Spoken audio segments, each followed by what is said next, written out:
Ebusuafo ne etiefo ni die kwan so me ba obi bia akwa aba han me daily update TV ebusua me pa cho Ken Oforiata ne ho nsensem na ye nyina anim se ene na nka wo se Ken Oforiata bebi owo bia no na nka wo so appear before the OSP's office for interrogation based on say vis-a-vis medical allegations on level against him before class or beka so yare ne ho nkonyaba na ene yɛtwɛn ya Oforiata ntimi amba na Oforiata ntimi amba na yɛhwɛ nim sɛ nti Oforiata wantimi amba OSP deɛ na wobɛyɛ Kesi Agyaben deɛ na mobɛyɛ na Kesi Agyaben pia ba bontia be hold press conference a wɔkyɛ sɛ ordinato Interpol red notice kra red alert ordinato yɛsɛ no wa kyɛ sɛ wa trigger Interpol wɔkyɛ sɛ bibi adrun deɛ bebi Oforiata wo bi ɔmetima kyɛ no ama sɛ no wasare declared as a wanted person and fugitive from justice. Ebusia menya asem ne nka OSP Kesi Agyaben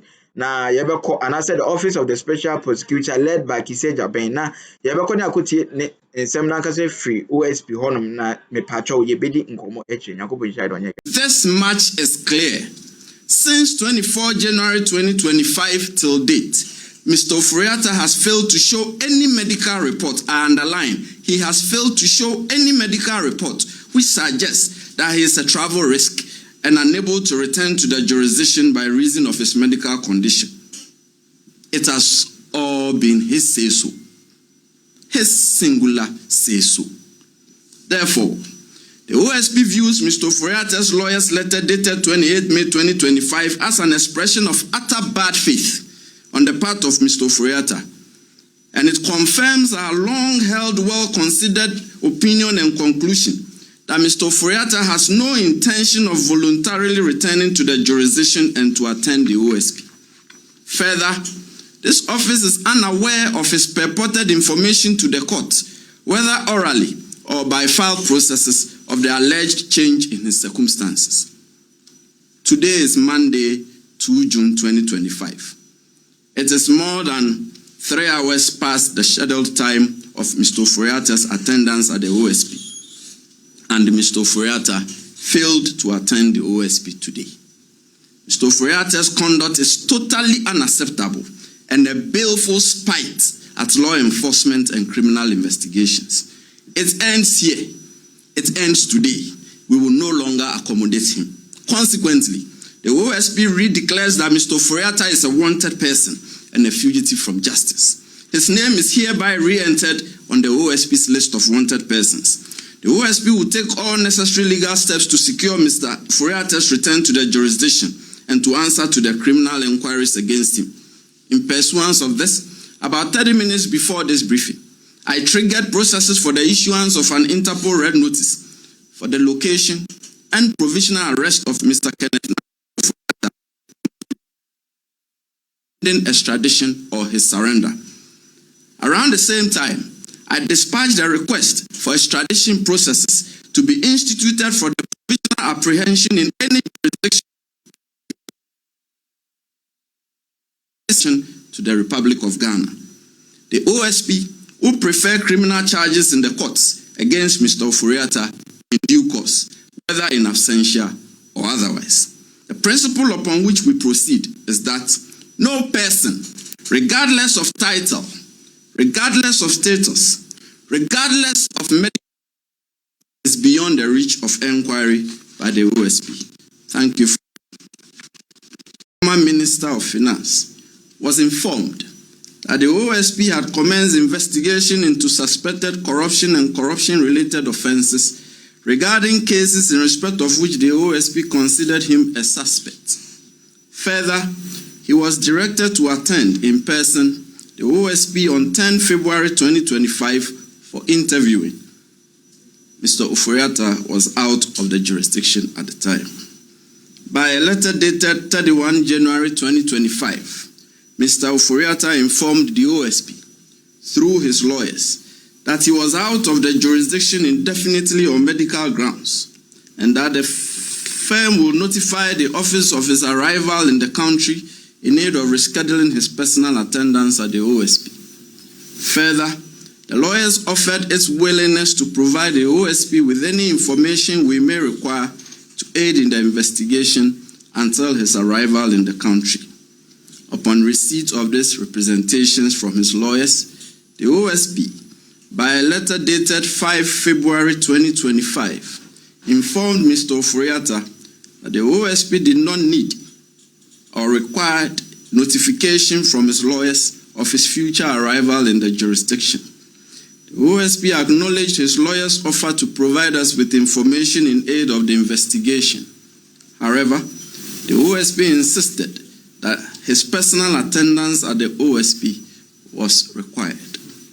The OSP directed Mr. Ofori to indicate by close of business on 10 February 2025 a reasonable date of his return to the jurisdiction and attendance at the OSP. The OSP warned him that if he failed to do so, the OSP would take all necessary legal steps to secure his return to the jurisdiction and attendance at the OSP at our own choosing. Mr. Ofori failed to indicate a reasonable date of his return to the jurisdiction upon the expiry of the 10 February 2025 deadline, except to still persist in his expressed intent of remaining indefinitely outside the jurisdiction by the transmission of his lawyers of a purported and brusque medical letter on 10 February 2025, which only sought, in effect, to state that he may undergo a possible surgical intervention in March 2025. In the considered opinion of the OSP, that medical letter could not be held to be a disclosure of a reasonable date of Mr. Ofori's return to the jurisdiction and attendance at the OSP, since it merely indicated that there may be a possible surgical intervention that may or may not occur in March. The letter, which was in no way a medical report, neither stated nor demonstrated that Mr. Ofori was a travel risk or that he was an invalid who needed around-the-clock intense medical attention to the point that traveling to the jurisdiction would endanger his life.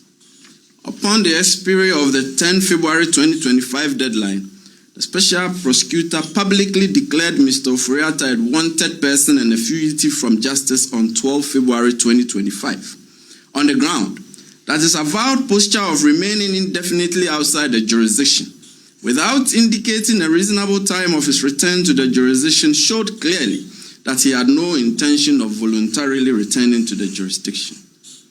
By a letter dated 17 February 2025, Mr. Ofori's lawyers transmitted to the special prosecutor a communication laced with vituperation and designed variously as a denigration of the OSP, a lecture on their suppositions as to the mandate of the OSP, a threat of legal action, a sort of homily as to how the OSP should conduct its affairs, an attack on the person of the special prosecutor, and a suggestion that the special prosecutor had embarked on a personal vendetta against Mr. Ofori without disclosing the alleged series of retaliatory, vengeful, or hostile acts the special prosecutor had directed at him, or alleged exchange of such acts between Mr. Ofori and the special prosecutor.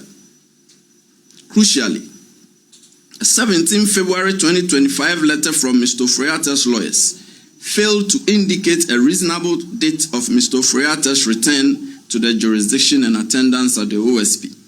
On this reckoning, the OSP, by a letter dated 17 February 2025, reaffirmed and restated to Mr. Ofori that he remained a wanted person and a fugitive from justice. The OSP further stated that this tag will so remain until he indicated a reasonable time of his return to the jurisdiction, with the necessary and reasonable assurances of abiding by his indicated reasonable time, or until such time that the OSP enforces return to the jurisdiction and attendance at the OSP, whichever came first. By a letter dated 18 February 2025, Mr. Ofori's lawyers communicated to the OSP that he was scheduled for a possible surgical intervention in the United States on 20 and 21 March 2025, and further that taking the date of the possible surgical intervention into account, he would require a recovery period of 6 to 8 weeks. On this basis, his lawyer stated that that he should be able to return to the jurisdiction between 14 and 30 May 2025. On the same day, by a letter dated 18 February 2025, the OSP graciously acceded to Mr. Oforiatta's request to return voluntarily to the jurisdiction between 14 and 30 May 2025, as the office deemed the indicated recovery period reasonable in the circumstances. Consequently, the OSP removed Mr. Oforiatta's name from the list of wanted persons pending his voluntary return to the jurisdiction based on his own indicated dates. Consequently, the OSP directed Mr. Oforiatta to attend the OSP in person on Monday, 2 June 2025 at 13:30 GMT for interviewing, which is today. The OSP emphasized that if he failed to voluntarily return to the jurisdiction within his stated dates, and if he failed to attend the OSP on the rescheduled date of Monday, 2 June 2025 at 13:30 GMT, his name will be re-entered on the list of wanted persons, and the OSP will consider him a fugitive from justice, whereupon the office will take all necessary legal steps to secure his return to the jurisdiction and attendance at the OSP at our own choosing. Then, by a letter dated 28 May 2025, Mr. Oforiatta's lawyers informed the special prosecutor that a medical expert has diagnosed Mr. Oforiatta with cancer and has earmarked 13 June 2025 for surgery, for which reason he would be unable to return to the jurisdiction as scheduled.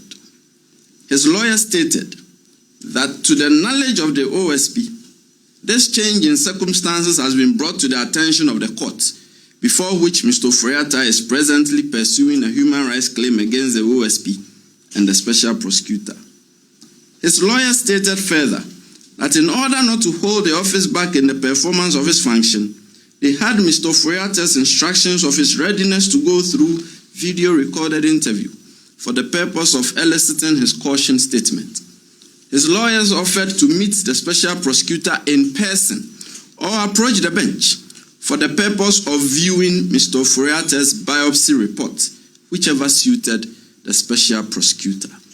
Now, ladies and gentlemen of the media, this is where we are now. And let us step back a bit from the 28 May 2025 letter from Mr. Oforiatta's lawyers and place the matters in their proper context. I have intentionally went through a tedious timeline. The letter from Mr. Oforiatta's lawyers, dated 18 February 2025, clearly indicated that the possible surgical intervention to be performed on him was to occur on 20 and 21 March 2025, upon which reckoning the OSP carefully considered the recovery period and indulgently pushed Mr. Oforiatta's attendance at the OSP to 2 June 2025. Therefore, Mr. Oforiatta had a duty to promptly inform the OSP of any fundamental change in his medical circumstances on 21 March 2025, when the advertised surgical intervention was not performed, to enable the OSP reschedule a new date of his attendance at the OSP to accommodate any such material changes in his medical condition and treatment itinerary. Mr. Oforiatta has known, at least since 21 March 2025, that no surgical procedure was to be performed on him in March. Yet, he purposely sat by indolently and chose not to inform the OSP of such fundamental changes in his circumstances. Instead, about 67 days after learning of the alleged changed circumstances around 21 March 2025, Mr. Oforiatta elected to spring a surprise on the OSP on 28 May 2025, just 6 days before his scheduled attendance at the OSP, by offering to undergo a video recorded interview and a viewing of his biopsy report. Now, back to the 28 May 2025 letter from the lawyers of Mr. Oforiatta. As I said, this is where we are. By By a letter dated 30 May 2025, the OSP declined Mr. Oforiatta's offer of video recorded interview for the purpose of eliciting his caution statement. This office has always insisted on his personal attendance, and we have indicated clearly to him that we are unwilling to waive it. If we were amenable to taking any such statement from Mr. Oforiatta in absentia, we would have done so in February and not waited to 2 June 2025. We want him here physically, and we insist on it. A suspect in a criminal investigation does not pick and choose how the investigative authority should conduct its investigations and the method suitable to him and his convenience. We will not countenance such conduct, not in this case or in any other case. Further, the OSP has declined Mr. Oforiatta's invitation to view his biopsy report as we consider it a pointless exercise. This is because it is common learning that the biopsy report contains nothing more than a conclusion upon the removal and examination of tissue, cells, or fluids from a living body that some disease or malady was indicated in the samples taken. A biopsy report is not an expression of a reasoned medical opinion that the subject of the report is an invalid and unable to travel, as Mr. Oforiatta seeks to suggest is his condition, and for which reason he says he cannot return to the jurisdiction. So when you're no video ni being so ashe. But you don't comment be see my ref says all comment being so ben constructive. Now they share comment section on me. Na ya kenkan. Me do be biase Nyankopon hia ye nyina.